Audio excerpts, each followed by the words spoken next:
సభకు అధ్యక్షత వహిస్తున్న గురుతుల్యులు, నాకు ఇంతకుముందు సీనియర్ జాబ్స్లో రమణాచారి గారు, అలాగే మరో గురుతుల్యులు అనంత పద్మనాభరావు గారు, పేరులో ఉన్నట్టే అనంతమైన శక్తి సామర్థ్యాలు, పరిశోధన, నిత్య కృషి, వారిని ఇంకా భగవంతుడు 100 సంవత్సరాల పాటు ఇలాగే మా ఆకాశవాణి సభల్లో రావాలని, ఇంకా ఎన్నో పుస్తకాలు పబ్లిష్ చేయాలని కోరుకుంటూ, వారికి డైరెక్టర్ కల్చర్కి వచ్చినందుకు సంతోషం.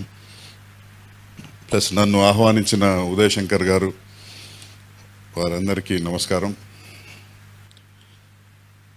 ఆకాశవాణికి డైరెక్టర్ జనరల్గా ఉండటం అనేది అనుకుంటున్న పూర్వజన్మ సుకృతం, లేకుంటే అంత పెద్ద ఎలిజిబిలిటీ నా దగ్గర ఏం లేదు. ఏదో ఉద్యోగంలో ప్రమోషన్లు పొందుతూ ఆ పదవి కూడా నాకు వచ్చింది. కానీ ఆకాశవాణి భారతదేశ సంస్కృతికి చేసిన కాంట్రిబ్యూషన్స్ అవి ఎనలేనివి. ఇంతకుముందు అనంత పద్మనాభరావు గారు చెప్పిన కవితల్లోనే ఉంది.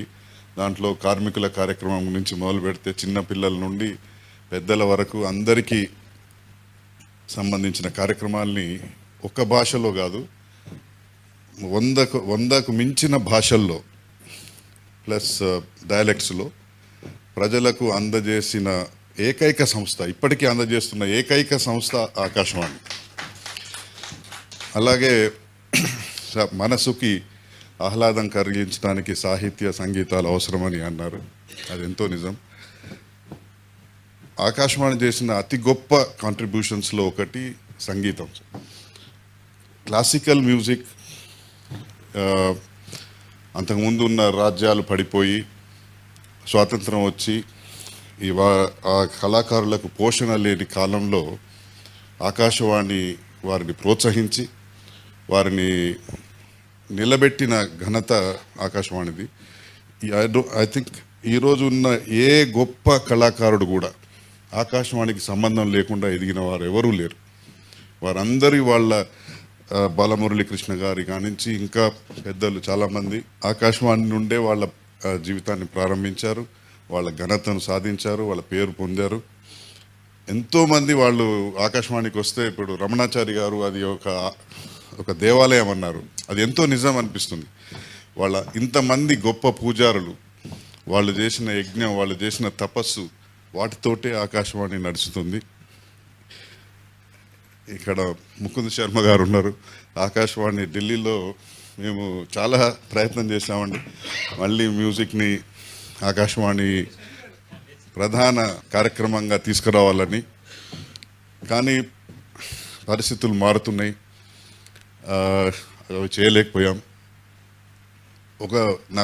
నేను ఆకాశవాణి విలేకరిగా ఉండి చీఫ్ ఎలక్షన్ కమిషనర్గా శేషన్ గారి దగ్గరికి వెళ్ళినప్పుడు ఆయన కొంచెం మంచి మూడ్లో ఉండి, నేను మదురై కలెక్టర్గా ఉన్నప్పుడు ఉదయాన్నే నేను ఇంటి నుంచి బయటకు వచ్చి ఆల్ ఇండియా రేడియో వినేవాడిని. ఎందుకో తెలుసా? మీ విజయవాడ కేంద్రం ఆడ వచ్చేది. ఉదయాన్నే బాలమురళీ కృష్ణ గారి మ్యూజిక్ వింటూ నాకు ఆశ్చర్యమైంది, ఎక్కడ విజయవాడ, ఎక్కడ మదురై. కానీ అప్పుడు సిగ్నల్స్ అంత బాగుండేవి కావచ్చు, అవి అంత దూరం వెళ్ళేవి. సో అంత గొప్ప కాంట్రిబ్యూషన్ ఆల్ ఇండియా రేడియోది టువర్డ్స్ మ్యూజిక్. కవి సమ్మేళనానికి పిలుస్తున్నారంటే నేను ఉత్సాహం, జస్ట్ ఫర్ ఇంట్రెస్ట్ బ్రౌజ్ చేస్తూ ఉన్నాను. అసలు కవులు ఎవరు, వాళ్ళ ప్రయోజనం ఏంటి, వాళ్ళ ప్రభావం ఏంటి సమాజం మీద. సో న్యూరలాజికల్ రీసెర్చ్ పెద్ద ఎత్తున జరుగుతుంది చాలా ఏళ్ల నుండి. Right side of the brain అవి వస్తుంది. అవి ఎంతో ఎమోషన్ని క్రియేట్ చేస్తాయి వినేవాళ్ళకి. అసలు అయితే ఇంకొక తమిళనాడుకు చెందిన ఒక న్యూరలాజికల్ సైంటిస్ట్ యుఎస్లో కవుల బ్రెయిన్ మీద రీసెర్చ్ చేస్తున్నాడండి. అతను అంటాడు, ఇప్పుడు రవీంద్రనాథ్ ఠాగూర్ తాజ్మహల్ మనకు చూస్తే చాలా అందంగా కనిపిస్తుంది, లేకుంటే ఇంకో తీరుగా కనిపిస్తుంది, వృధాగా అనిపిస్తుండొచ్చు, ఎందుకు ఈ రాజు ఇంత పెద్ద డబ్బు ఖర్చు పెట్టి ఎందుకు కట్టాడు అనే క్రిటిసిజం రావచ్చు. కానీ ఆయనకు అది tear on the cheek of time,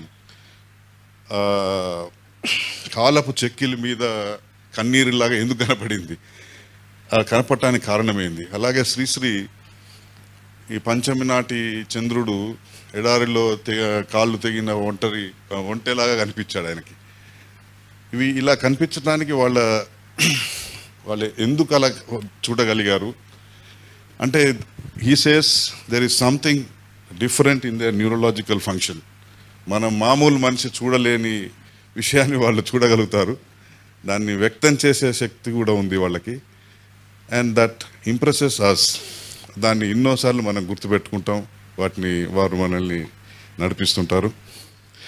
so 75 సంవత్సరాలుగా ఆకాశవాణి హైదరాబాద్ కేంద్రం చేస్తున్న సేవల్ని ఇంకా ముందుకు తీసుకుపోవటానికి ఎంతో అందరూ ఆశీర్వదించారు.